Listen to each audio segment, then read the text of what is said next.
Here's an update of our grain trade. Let's start with that corn market in Chicago. We had pressure on the open, and the pressure continues. Goodness, look at the May contract now at 302 and a quarter. It is down 12 cents right now. And remember earlier I said it was down to 302, getting in danger of putting a two handle in the front of that thing. It got as low as 301 now. We're only a penny away from that psychologically important $3 mark. December down 10 and a quarter now at 326 and three quarters. Let's move on to our soybean side and see what it's doing. We are down there by double digits across the board. May down 16 and a half. We're now at 810, and November down 13 and a quarter at 832 and a half. What about wheat in Chicago? Well, we have the Chicago May contract down 5.5, and July is currently down 5 and a quarter cents on the day. In the Kansas City market, we're dropping 6 on the May. We have July down 5 and three quarters. It's under $5 at 496 and a half right now.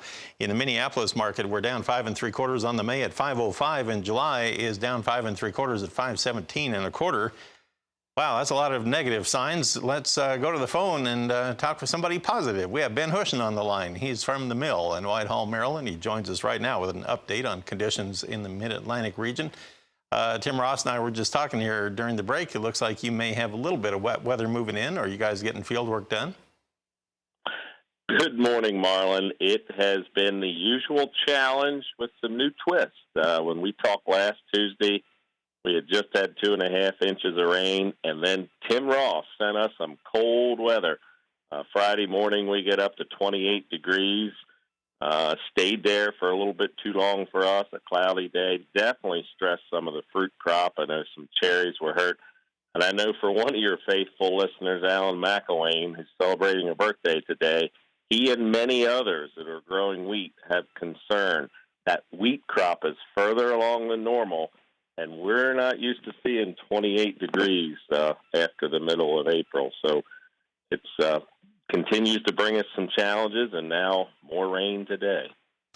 Wow, it sounds like you're getting familiar with the situation that Kansas wheat farmers have to put up with from time to time. We always get at least one or two good cold snaps that threaten that wheat crop out there every year.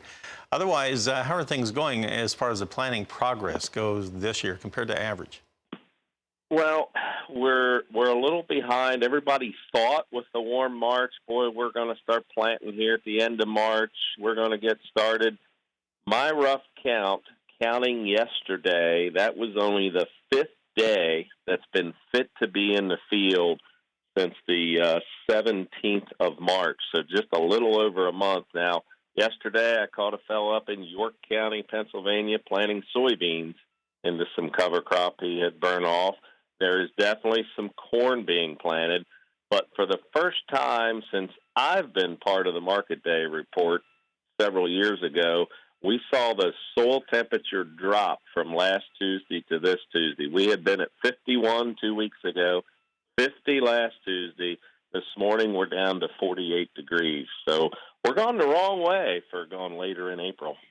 Well, I'll work on Tim a little bit, see if he can maybe change that forecast as we head into next week. But wishing you and all the farmers around there all the best as you get started here on Plant 20, hashtag Plant 20. We've been tracking that all along. Thank you, Ben, for the update. Ben Hushon is with the mill in Whitehall, Maryland. We'll come back in a moment and take a look at our livestock trade next.